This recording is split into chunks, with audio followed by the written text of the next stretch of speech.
হুজুর জান্নাতের ভেতর আবার শপিং মল থাকবে কেমনে? প্রশ্ন আসতে পারে না? সহিহ মুসলিমের বর্ণনা, ইন্না ফিল জান্নাতি লাসুকান, জান্নাতের ভেতরে বিশাল এক শপিং মল থাকবে।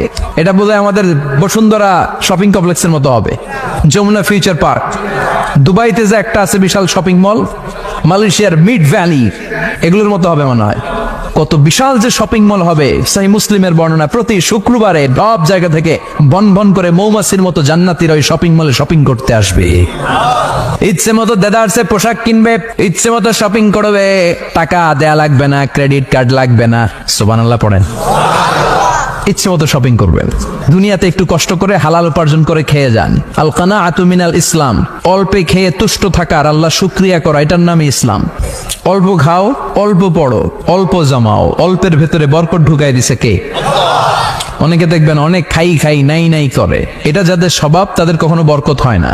অল্প খাবেন, অল্প পড়বেন, আর হালালের সাথে সম্পর্ক করবেন। আল্লাহুম্মা কফিনি বিহালালিকা আন হারামিক ওয়া আগনিনি বিফাদলিকা আম্মান সিওয়াক। বিশ্বনবী দোয়া করতেন, আল্লাহ হালালকে আমার জন্য যথেষ্ট করেন, হারাম থেকে আমারে বাঁচিয়ে রাখেন। পড়েন আমিন।